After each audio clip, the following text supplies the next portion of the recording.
Woden was waiting for me on the steps of the old building. Mr. Payne, let's go inside. The others are anxious to begin. The others? Despite the general misconception, this building actually predates the City Hall by 2 years, thus being the oldest municipal building still in use here at the foot of the Brooklyn Bridge. No kidding. The old man played tour guide as he led me through a dark, domed hall. The answers I was after loomed large ahead. Mr. Payne, I would like to introduce you to my colleagues in what we call the Inner Circle. You've been watching too much X-Files. You have seen the files on Project Valhalla. We can fill the gaps, provide you with the information missing from those files. We were all involved in the early stages of the project during the Gulf War.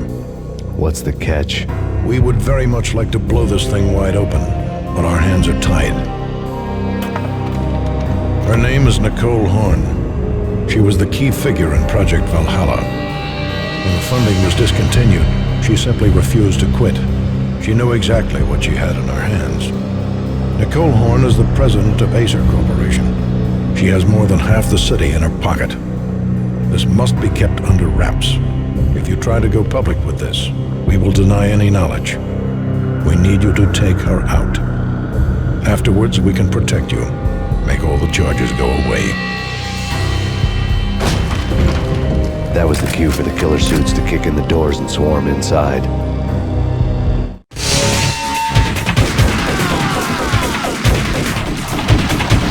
It was an impressive floor show, but I decided to leave early anyway.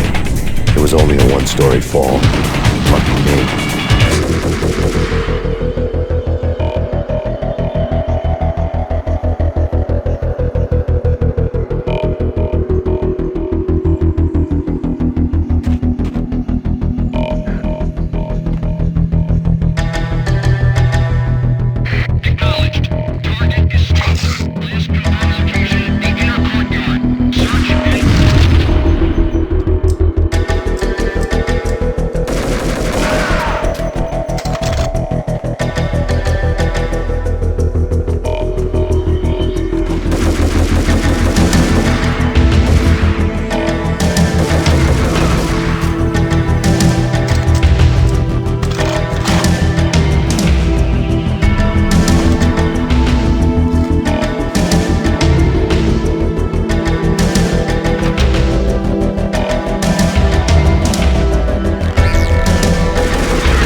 One of the monitors showed what was left of the Inner Circle. On screen, the so-called corpse of Alfred Woden stood up, miraculously waking from his dirt nap, looking smug among his dead pals. In the land of the blind, the one-eyed man is king. I didn't know how he pulled it off, but it was a pretty slick way to get out of all his promises. Most of what he had said fit too well to be a load of crap.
your answer to those saying that he is actually providing a service long overdue to the city? This crusade nonsense has gone too far. He's out of control. It must stop. He will be stopped. That was Deputy Chief Jim Bravura from the New York City Police Department.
Lay on the desk.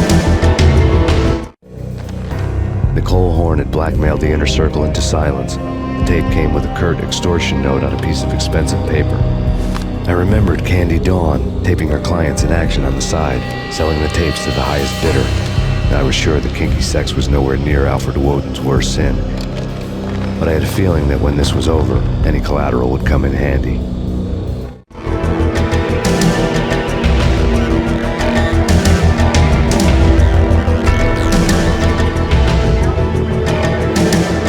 Lent me a present.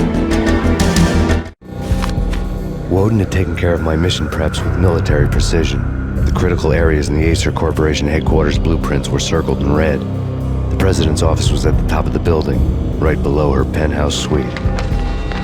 The elevators were controlled by a security computer, part of the mainframe located underground below the building. The high-rise was sealed as tight as a sci-fi fortress.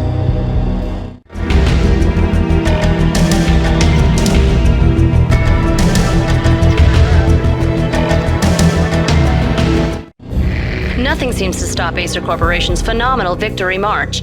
Incredibly, the stocks are still rocketing. Worried experts already see a danger in the company's success. Some have gone as far as to say that Acer Corporation is about to become an even bigger monopoly than Microsoft ever was.